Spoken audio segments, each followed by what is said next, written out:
Bonjour chers spectateurs, j'ai une question pour vous. Depuis combien de temps vous êtes-vous demandé pourquoi nous mettons des produits pétroliers dans les réservoirs de nos véhicules et non de l'alcool? Pourquoi l'éthanol et ses autres semblables, malgré leur avenir prometteur, sont-ils passés au second plan? À quelle étape de l'histoire de l'humanité l'essence a-t-elle supplanté l'alcool? Quels processus historiques et changements technologiques ont eu lieu à ce moment-là? Quelles personnalités connues ont défendu l'un et mis des bâtons dans les roues de l'autre? Et quelles sont les perspectives de ces types de carburants à l'avenir? Voyons tout cela en détail. Et oui, il y aura beaucoup de contexte historique dans ce sujet. Vous êtes sur la chaîne Crasmoto, bon visionnage.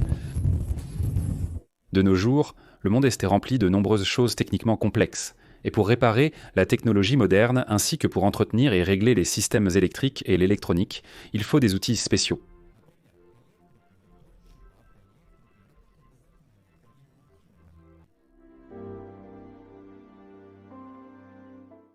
Dans la meilleure tradition, commençons par le début.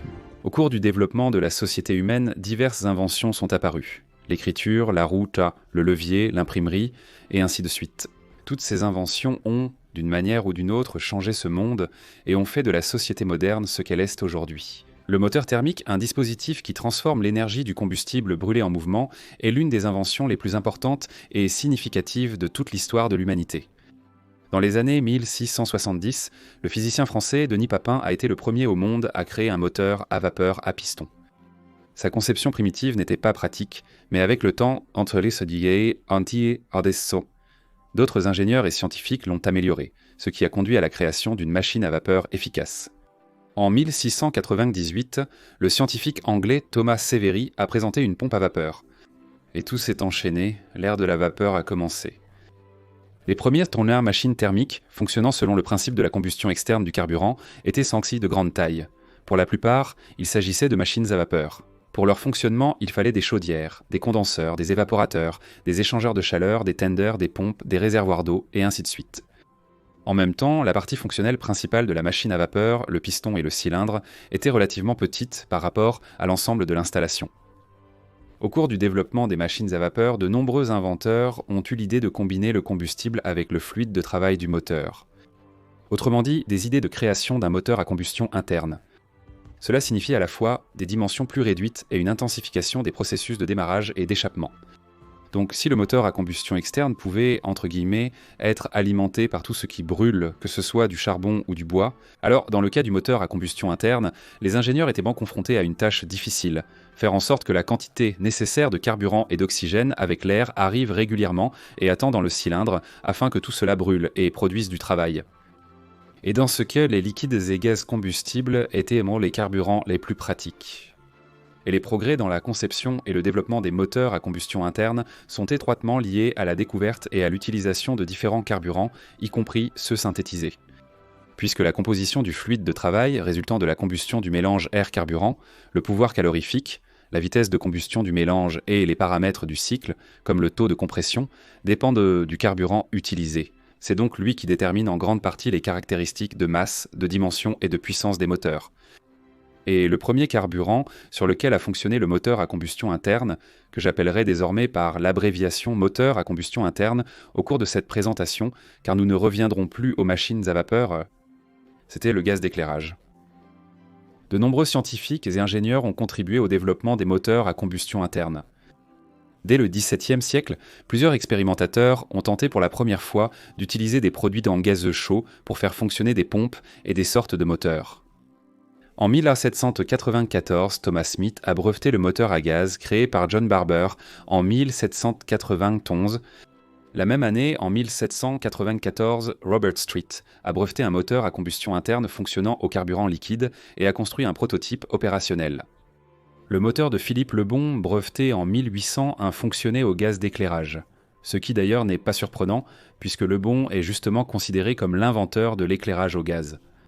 En 1804, l'inventeur français François-Isaac de Rivas a construit un moteur à piston novateur, souvent appelé moteur de Rivas. Le moteur fonctionnait à l'hydrogène gazeux et possédait des éléments de conception qui sont depuis entrés dans les prototypes ultérieurs de moteurs à combustion interne. Un groupe piston et un allumage par étincelle. Le mécanisme bielle-manivelle n'était pas encore présent dans la conception du moteur. En 1807, l'ingénieur français Nicéphore Niepce a lancé un moteur expérimental à combustion interne à combustible solide qui utilisait de la poussière de charbon comme carburant. En 1820, en Angleterre, un moteur a été construit dans lequel des mélanges hydrogène-air explosaient dans la chambre de combustion. Ensuite, la chambre était refroidie afin de créer un vide agissant sur le piston. En 1826, l'inventeur américain Samuel Morey a créé un moteur fonctionnant à l'alcool et à la térébenthine, des substances connues hors étude de l'humanité depuis longtemps. Une autre substance connue des hommes depuis longtemps était le pétrole. Et donc en 1825, un an avant l'invention de Morey, le physicien anglais Michael Faraday, après de nombreuses expériences de distillation du pétrole brut, a isolé un mélange inflammable d'hydrocarbures légers, l'essence. Comme ce pétrole avait été importé d'un pays oriental, il fut d'abord appelé Fanchamanei, parfum de Java unke ou substance, ou substance aromatique. Au cours des décennies suivantes, des inventeurs et des ingénieurs ont construit des moteurs qui utilisaient la pronita itronso, la pression créée par la combustion du carburant, et non le vide, ainsi que des moteurs dans lesquels le carburant était comprimé avant la combustion. Cependant, aucun d'entre eux n'a réussi à développer un système efficace et fonctionnel. Enfin, en 1860, Étienne Lenoir de France a lancé sur le marché un moteur fonctionnant au gaz d'éclairage et suffisamment efficace. L'apparition d'un moteur fonctionnant à l'essence n'était qu'une question de temps, et un tel moteur à combustion interne a été créé à peu près au même moment par plusieurs ingénieurs et inventeurs. En 1879, Carl Benz a breveté un moteur à essence fiable à 2 temps. Un an plus tard, un moteur à essence complet a été développé dans l'Empire russe. Son inventeur était le sujet austro-hongrois serbe Onislav Kostović. Dans le Nouveau Monde, la palme de la création du moteur à essence et de la première automobile à essence revient à Charles Duryea. Duryea a vu un moteur stationnaire, soit de Benz, soit de Daimler. Maybach à la foire de l'État de l'Ohio en 1886 et il a été inspiré par l'idée de créer son propre moteur. En 91, il a terminé le projet et, avec son frère Frank, il a construit une automobile. Comme vous pouvez le voir, historiquement, différents types de carburants étaient destinés à entrer en concurrence pour gagner la préférence des constructeurs de moteurs et des automobilistes. Chacun de ces carburants avait ses avantages et ses inconvénients. Et la principale rivalité sera entre l'alcool et l'essence. On considère que le moteur à combustion interne classique à 4 temps a été assemblé pour la première fois en Allemagne en 1876 par l'ingénieur autodidacte allemand Nikolaus Otto. Ce moteur était destiné à un usage stationnaire dans l'industrie du travail des métaux et fonctionnait à l'éthanol pur, pour faire simple, de l'alcool. Bien qu'avant cela, en 1863, Otto avait expérimenté avec un moteur à gaz. Qu'en était-il de l'essence à cette époque ? À la fin du XIXe siècle, la seule façon d'utiliser l'essence était comme antiseptique et comme produit de nettoyage, par exemple pour les dentelles fines. En fait, l'essence était un sous-produit de la production de kérosène, et on ne la trouvait pas comme aujourd'hui dans les stations-service, mais dans les pharmacies et les magasins de produits ménagers. En revanche, l'alcool était beaucoup plus répandu. Ce type de carburant était très prometteur. Une combustion vive et régulière, sans fumée ni odeur forte, pas d'oxyde de soufre ou de plomb, seulement du dioxyde de carbone et de l'eau en sortie. Les gens ont appris à fabriquer de l'éthanol dès l'Europe médiévale. Un simple alambic faisait partie de l'équipement standard de chaque alchimiste. De plus, de tels appareils étaient un attribut important de tout foyer privé qui se respectait.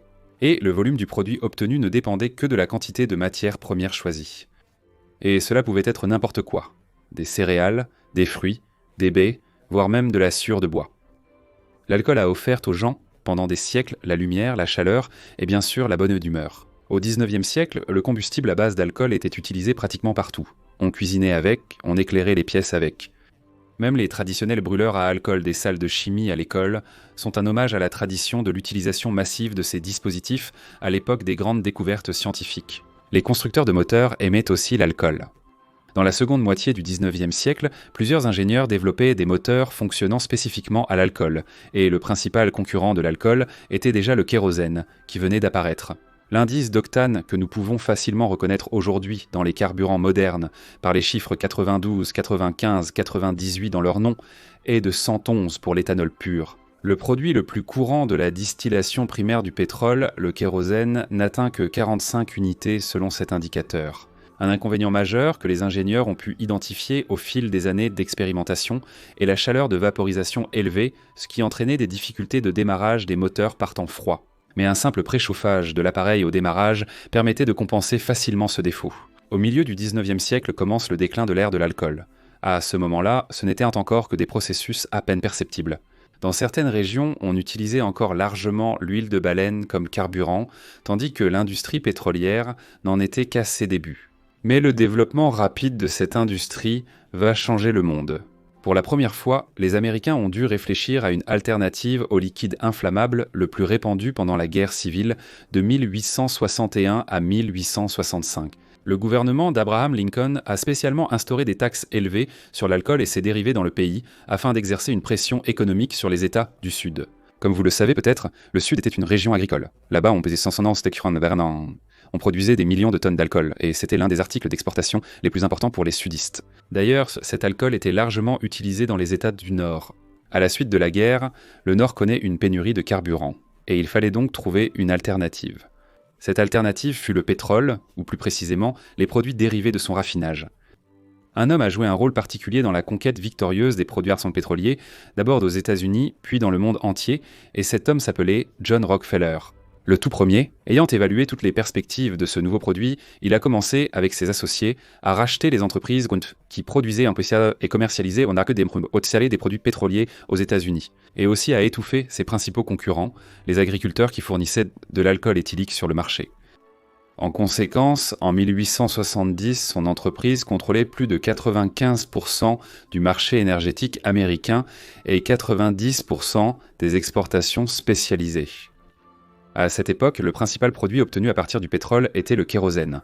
Au premier stade de sa production, tous les autres sous-produits étaient simplement déversés sur le sol. Cependant, Rockefeller a rapidement optimisé les processus de production. L'essence était désormais utilisée comme carburant dans les raffineries de pétrole, et la nafta, le bitume, la vaseline, etc. ont trouvé une application dans la construction et d'autres secteurs. Il convient de noter qu'au début, le prix du pétrole extrait diminuait chaque année. Les premiers lots de pétrole provenant des gisements de Pennsylvanie en 1859 coûtaient environ 18 $ le baril. Un an plus tard, il ne valait déjà plus que 9,5 $ et en 1861. Grâce à l'augmentation folle des volumes d'extraction, le prix est tombé à 49 cents. Et par la suite, Rockefeller, disposant de matières premières bon marché et ayant optimisé de nombreux processus de production de produits pétroliers, a réussi à obtenir un prix bas pour le kérosène. Ayant habitué les Américains à une infrastructure d'approvisionnement en produits pétroliers accessible et pratique, il a commencé à augmenter progressivement les prix de ses produits, ce qui l'a rendu incroyablement riche. En 1911, Rockefeller a été contraint de diviser son entreprise en 34 petites sociétés conformément à la loi antitrust, mais en réalité, le monopole est simplement passé dans l'ombre.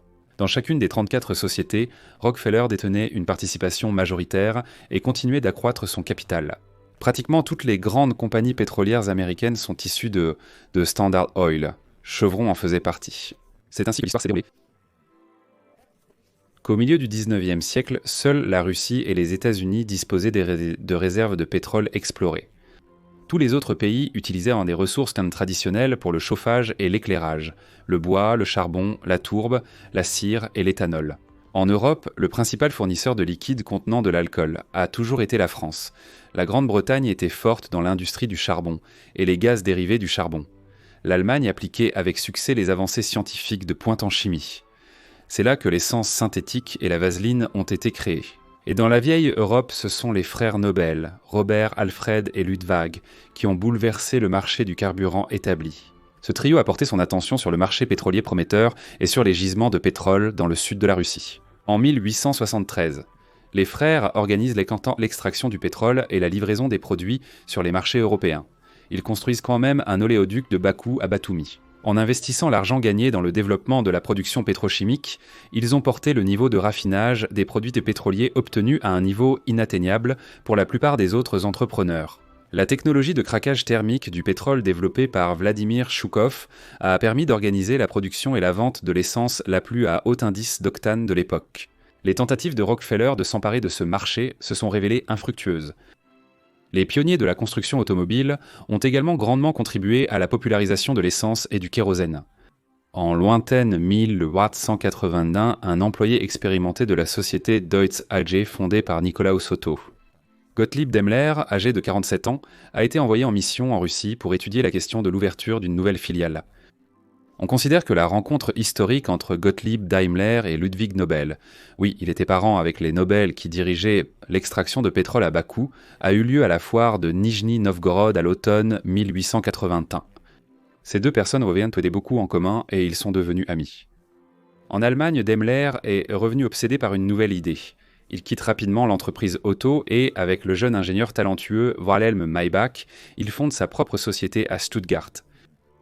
L'origine du capital initial de Daimler est inconnue, mais les fonds étaient largement suffisants pour acquérir un bâtiment indépendant, des ateliers mécaniques, acheter tout l'équipement nécessaire et organiser une production expérimentale de moteurs à combustion interne fonctionnant exclusivement à l'essence à haut indice d'octane des frères Nobel.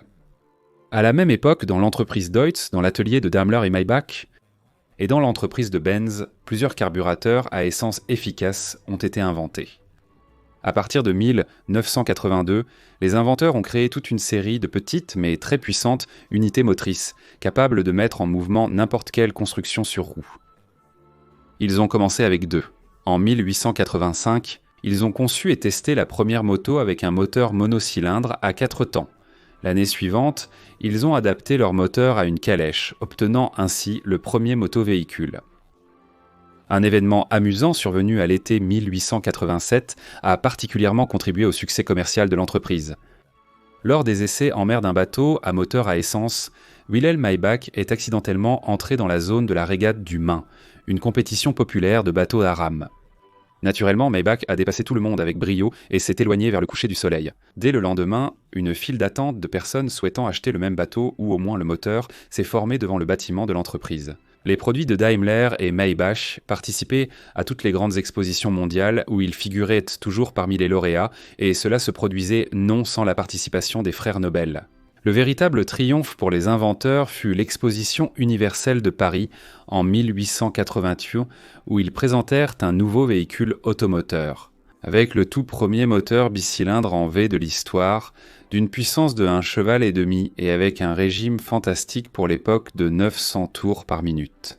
À l'exposition, Daimler et Maybach ont non seulement reçu une médaille d'or, mais ont aussi conclu des contrats très avantageux pour la fourniture de leurs moteurs en France afin d'équiper les produits de jeunes entrepreneurs français.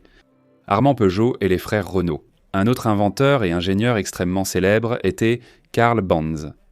En 1886, après 15 ans de recherche, il obtient un brevet pour une voiture à 3 roues autopropulsée qu'il a appelée Motorwagen. Cette machine était propulsée par un moteur à 4 temps développant 0,8 cheval-vapeur avec une cylindrée de 1,7 litres qui utilisait comme carburant une version améliorée du kérosène appelée l'hygroïne.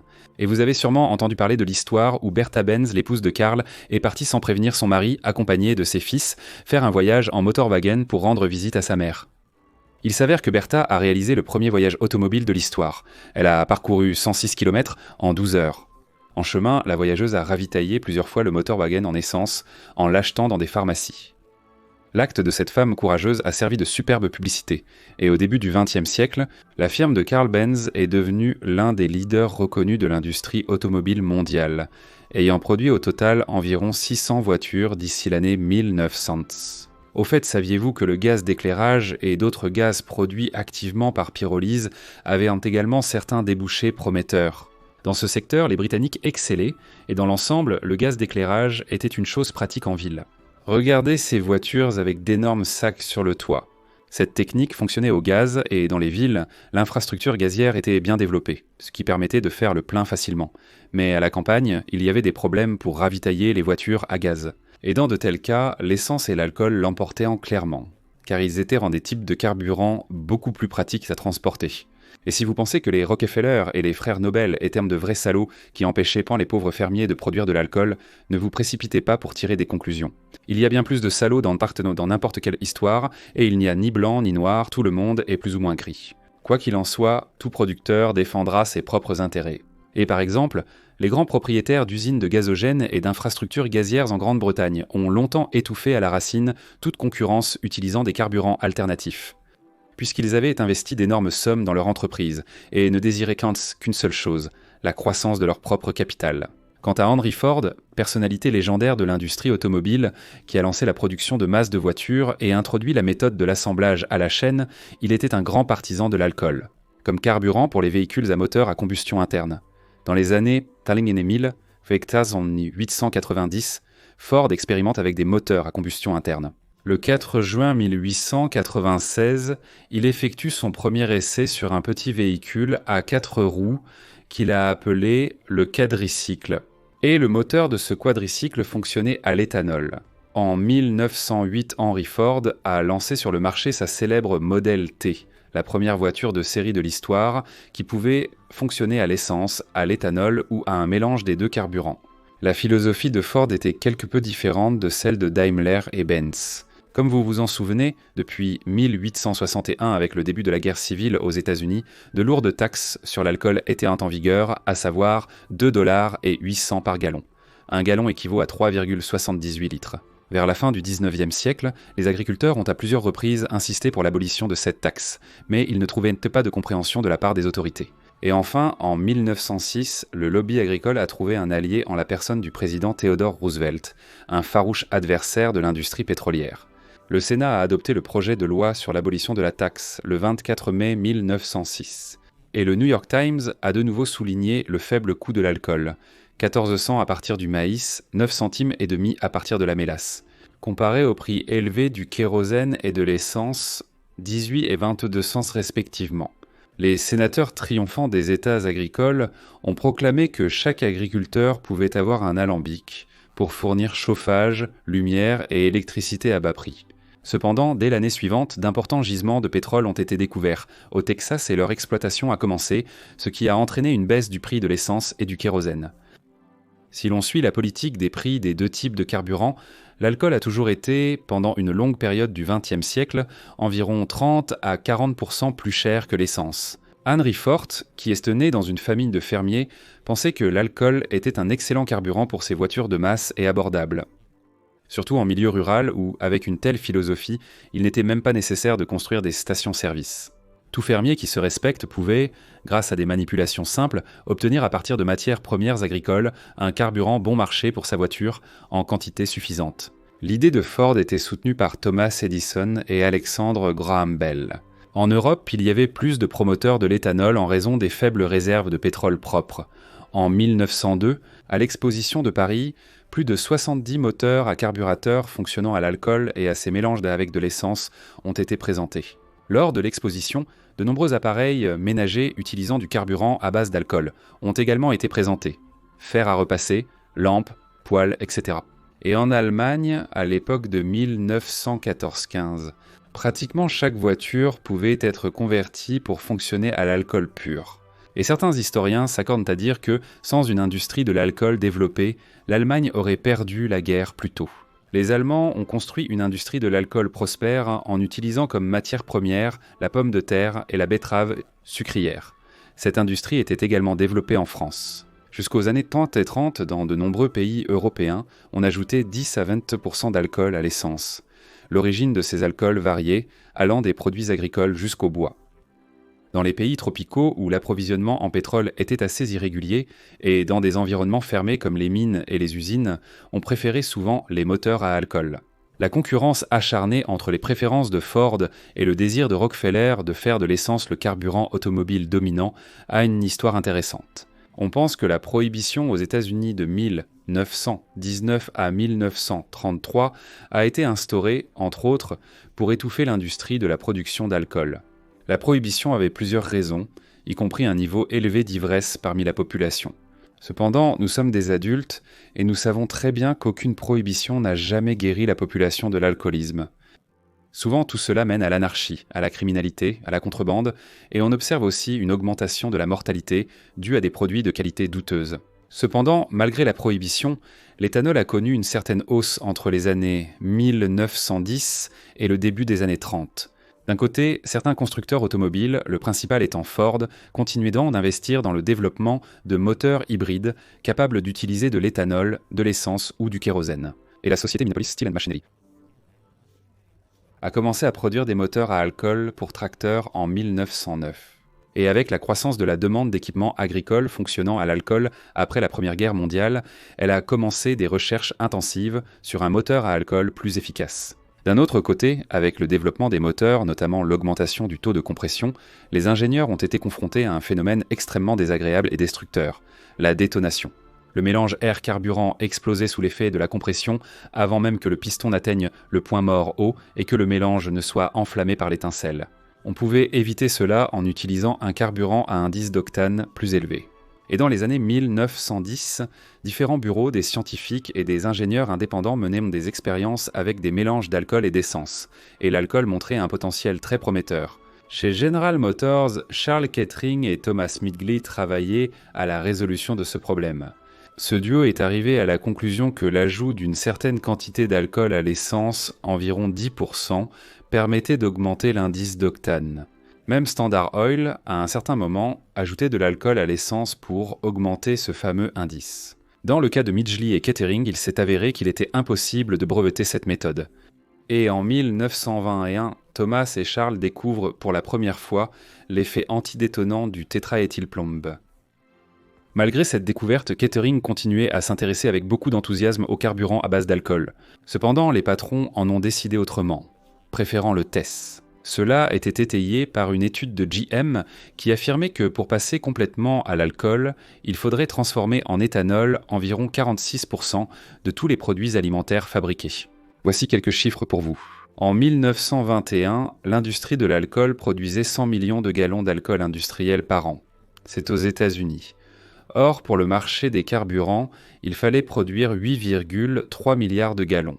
Dans l'ensemble, selon les estimations, les terres en jachère pour le maïs et la canne à sucre auraient entré dû suffire, mais une telle augmentation des volumes aurait eu un impact négatif sur le marché alimentaire. Et puis, General Motors a contredit des années de ses propres recherches en déclarant que seul le plomb pouvait résoudre le problème de la détonation.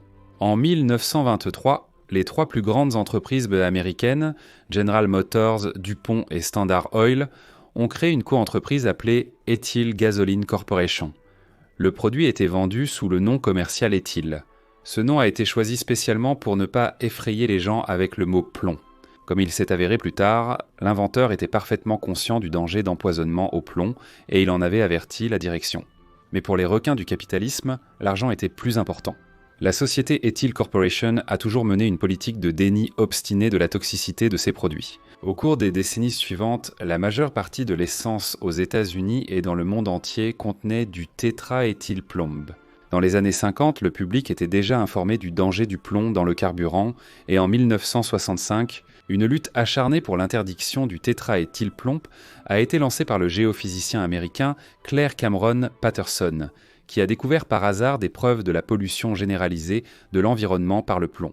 Cependant, pendant longtemps, aucune mesure n'a été prise en raison du puissant lobby des producteurs de carburant. Et ce n'est qu'à partir des années 70 qu'ils ont commencé à abandonner progressivement le tétraéthylplomb, l'ayant complètement éliminé de l'usage au début du XXIe siècle. Les partisans de l'alcool, dans les années 20 et 30 du siècle dernier, révélaient souvent divers liens occultes de grandes entreprises, telles que Standard Oil, Interessengemeinschaft Farben, DuPont, États-Unis, Industrial Alcohol, et ainsi de suite. Mais dans la plupart des cas, les enquêtes étaient abandonnées. En 1933, l'Institut américain du pétrole a appelé à la formation de comités d'urgence au niveau des États pour lutter contre le carburant à base d'alcool. Le mémorandum expliquait peu que le mélange forcé d'alcool et d'essence nuisait à la fois à l'industrie pétrolière et à l'industrie automobile, ainsi qu'aux trésors publics et nationaux en raison de la réduction de la consommation de pétrole. Et les seuls à en profiter seront les distillateurs, les compagnons de chemin de fer qui transporteront l'alcool, et les contrebandiers à qui de tout nouveaux horizons de fraude s'ouvriront.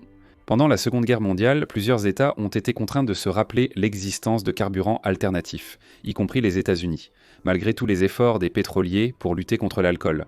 À mesure que les plans de l'industrie militaire prenaient de l'ampleur, le besoin d'alcool est devenu évident, et en 1942, l'industrie de l'alcool a atteint une capacité de production de 600 millions de gallons par an, mais à la fin de la guerre, l'essence était déjà redevenue disponible à bas prix. Une nouvelle vague d'intérêt pour les alternatives est apparue en 1973 avec le début de la crise pétrolière. Le prix du baril de pétrole est alors passé de 3,99 $ en 1973 à 21,59 $ en 1980. Durant ces années difficiles, de nombreux pays ont élargi leur attention vers le secteur des biocarburants. Mais le plan énergétique à grande échelle le plus réussi, axé sur l'éthanol, a été mis en œuvre en Amérique latine, par le Brésil. Depuis 1976, au Brésil, la loi exigeait d'ajouter de 10 à 25% d'éthanol à l'essence. En 1979, le constructeur automobile italien Fiat a produit dans ses usines brésiliennes la première voiture commerciale Fiat 147 équipée d'un moteur automobile à 4 cylindres conçu pour fonctionner avec 100% d'éthanol. Depuis les années 70, plusieurs compagnies pétrolières américaines, parmi lesquelles on peut citer Ashland, Chevron, Bacon et Texaco, se sont de nouveau intéressées à l'éthanol comme additif à l'essence. Depuis lors et jusqu'à aujourd'hui, aux États-Unis et dans certains autres pays, les gouvernements encouragent l'ajout d'éthanol à l'essence ainsi que la production de biodiesel.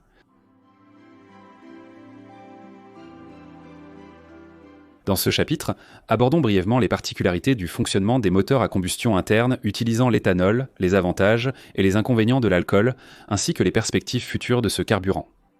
Comme vous le savez, un mélange air-carburant pénètre dans les cylindres du moteur et ce mélange doit avoir un certain rapport air-carburant. Si pour l'essence sans plomb, ce rapport est de 14,7 pour 1, pour le méthanol, il est de 6,5 pour 1 et pour l'éthanol, il est de 9 pour 1. Cela signifie que pour produire la même quantité d'énergie, l'alcool a besoin de moins d'oxygène que l'essence. Parmi les avantages de l'alcool, on note également son caractère écologique ainsi que la facilité de conversion des équipements de l'essence à l'alcool. En particulier, lorsqu'on ajoute 10 à 20% d'alcool à l'essence, il n'est pas nécessaire de modifier les réglagements du moteur. L'huile dans un moteur fonctionnant à l'alcool dure plus longtemps et le moteur lui-même chauffe moins. L'alcool est assez bon marché de nos jours et peut rivaliser avec l'essence. Et à première vue, le tableau semble très prometteur. Mais examinons les aspects négatifs. Les alcools ont un pouvoir calorifique inférieur, comme la plupart des carburants à indice d'octane élevé. C'est-à-dire qu'un litre d'alcool en brûlant produit moins d'énergie qu'un litre d'essence. Cependant, ce facteur est compensé par l'augmentation du rendement du moteur. Avec un carburant à base d'alcool, le démarrage du moteur devient plus difficile à basse température. Un mélange d'alcool et d'essence peut se séparer en présence d'humidité. Cependant, les principaux inconvénients de l'alcool en tant que carburant ne résident pas dans son utilisation, mais dans sa production. Il reste relativement bon marché uniquement tant qu'il est produit à partir de sous-produits agricoles. Dès que les agriculteurs commenceront à cultiver des plantes pour produire de l'éthanol comme produit principal, le coût de production augmentera considérablement. Il faut aussi se rappeler que l'agriculture moderne n'est pas si écologique que ça. Au départ, de vastes superficies de terre sont adaptées à la culture de certaines variétés de plantes. Des engrais y sont ajoutés, les champs sont traités avec des pesticides pour protéger les récoltes des nuisibles. Des machines circulent dans les champs, polluant avec leurs gaz d'échappement et leurs plaquettes de frein usées, et ainsi de suite. La culture de la biomasse végétale pour l'industrie de l'alcool concurrence la production alimentaire. Et comme le dit une citation de la série Les Sopranos, « Acheter de la terre, quoi d'autre ? Dieu n'en crée plus ». C'est Will Rogers qui l'a dit. Et les réserves de terres fertiles dans le monde sont limitées et ont tendance à diminuer en raison d'une utilisation irrationnelle et d'autres facteurs. De combien de carburants alcoolisés l'humanité a-t-elle besoin ? Jetons un coup d'œil aux statistiques mondiales de production de produits pétroliers. En 2022, 1,340 milliard de tonnes d'essence et 1,370 milliard de tonnes de diesel ont été produits. La même année, 81,5 millions de tonnes d'éthanol ont été produits dans le monde. Sur ce volume total, 55% proviennent des États-Unis et environ 30% du Brésil. Concentrons-nous exclusivement sur l'essence. Les volumes de l'industrie de l'alcool ne couvrent que 6% de la consommation mondiale. Fixons-nous un objectif plus réaliste. Supposons que nous voulions qu'à chaque station-service du monde, il y ait un mélange de 20% d'alcool et de 80% d'essence. Pour notre projet, il faudrait 268 millions de tonnes d'alcool par an et selon les tendances, un peu plus chaque année. Cela représente une augmentation de la production actuelle de 3,2 fois. Dans ce tableau, vous pouvez voir la valeur moyenne du rendement en éthanol à partir de différentes matières premières. Pour obtenir les 185 millions de tonnes d'alcool qui nous manquent pour notre modeste tâche, nous allons utiliser la culture agricole la plus rentable, le maïs. Son rendement moyen dans le monde est de 5,5 tonnes par hectare, soit 550 tonnes par kilomètre carré. Excellent. Il nous suffira de cultiver une superficie de seulement 1 157 000 km². Souvent, les grands chiffres sont difficiles à appréhender, alors comparons-les. Cette superficie équivaut à celle d'un pays comme la Colombie, ou à 2 fois la superficie de la France. Et si l'on prend la moyenne pour toutes les cultures agricoles, soit environ 100 kg par tonne de matière première, il nous faudrait labourer une superficie comparable à celle de l'Inde. Certains spectateurs se rappelleront qu'il y a aussi le méthanol. Oui, il y en a, et on en produit environ 170 millions de tonnes par an, dont plus de la moitié en Chine. Cependant, la majeure partie de celui-ci est aujourd'hui produite par synthèse chimique, et seule une petite fraction est obtenue par distillation sèche du bois. D'ailleurs, puisque nous avons mentionné le méthanol, c'est un excellent carburant pour différents types de véhicules de course, et cela depuis longtemps. Comme je l'ai déjà dit, il faut moins d'air pour sa combustion, et le taux de compression d'un moteur fonctionnant au méthanol atteint 15 à 16 pour 1, ce qui permet de développer une plus grande puissance. Comme vous pouvez le voir, remplacer l'essence par de l'alcool n'est pas une tâche si simple. Plusieurs pays y parviennent avec plus ou moins de succès. Aux États-Unis, des types de paves de mélange d'éthanol et d'essence comme E85 et E10 sont introduits. Je vous rappelle qu'environ 55% de la production mondiale d'éthanol est concentrée ici. Le Brésil introduit 22 à 25% d'éthanol dans l'essence. Des carburants à haute teneur en éthanol comme E85 et E100 sont disponibles. En Ukraine, depuis 2013, la loi impose une teneur de 5% d'éthanol dans l'essence à partir de 2013 et de 7% à partir de 2014. Et dans les stations-service, on vendait largement du carburant contenant entre 30 et 37% de bioéthanol. En Venezuela, en Thaïlande, en Inde, en Argentine, en Colombie, au Canada, en Australie, en Indonésie, aux Philippines et dans un certain nombre d'autres pays, l'essence contient de 5 à 15% d'éthanol. Remarquez que la grande majorité des pays mentionnés sont de grands producteurs de produits agricoles et que les sous-produits de l'agriculture, pour éviter que tout le reste ne pourrisse inutilement dans un tas de compost, ont produit de l'alcool. Comme vous pouvez le voir, tout dans ce monde obéit à des lois tout à fait logiques. C'est la ressource la moins chère et la plus accessible qui l'emporte. Dans les années 1860, l'apparition du kérosène bon marché a sauvé les baleines de l'extermination totale. Et de nos jours, l'essence et d'autres produits de l'industrie pétrolière sont accessibles et relativement bon marché. Les amis, dans cette vidéo assez longue, nous avons examiné ensemble l'histoire de la lutte entre l'alcool et l'essence. Et croyez-moi, nous n'avons fait qu'effleurer le sujet. À titre d'exemple, je vous ai laissé un lien vers un article sur l'histoire des carburants à base d'alcool, dont j'ai tiré une partie du contenu. Le sujet est extrêmement intéressant et complexe, et je n'ai pas l'intention de prendre parti. Pour moi, le fait que je mette de l'essence dans ma moto est une réalité. Dans le contexte culturel et politique, les carburants alternatifs, en particulier l'alcool, ont eu et ont toujours une signification symbolique et une importance stratégique sur le plan politique, tant parmi les partisans que parmi les opposants, qui dépassent largement le simple remplacement d'un produit par un autre. Les opposants considéraient l'éthanol comme un stratagème pour dépouiller les contribuables au profit des agriculteurs, comme la transformation de la nourriture des pauvres en carburant pour les riches, comme une aggravation des problèmes d'érosion des sols et comme une alternative peu utile. Les partisans voyaient eux dans le carburant à base d'alcool un potentiel pour révolutionner l'économie agricole, dissiper le smog urbain et limiter le pouvoir de l'industrie pétrolière, ainsi que le rêve altruiste que l'humanité puisse vivre des revenus du soleil plutôt que des combustibles fossiles. Dans le contexte actuel, 10% d'alcool dans l'essence ne résolvent pas vraiment les problèmes écologiques. Si cela devient rentable pour les industriels d'ajouter de l'alcool, ils en ajouteront. S'il existe un additif plus rentable, ils utiliseront celui-là. Nous aurons encore du pétrole pour 50 à 70 ans, et d'ici là, on trouvera bien quelque chose. C'est sur ce point que mon récit touche à sa fin. J'espère que ce sujet vous a intéressé et que je n'ai pas perdu votre temps en vain. Si c'est vraiment le cas, n'oubliez pas de mettre un like, de partager ce sujet avec vos bonnes connaissances et de vous abonner à la chaîne si ce n'est pas déjà fait. Et dans les commentaires, vous pouvez écrire vos réflexions sur la rivalité entre l'essence et l'alcool. Je tiens à remercier tout particulièrement tous ceux qui soutiennent ma cause par le biais du sponsoring sur YouTube et par des dons ponctuels. C'était la chaîne Crasmoto avec vous. À bientôt.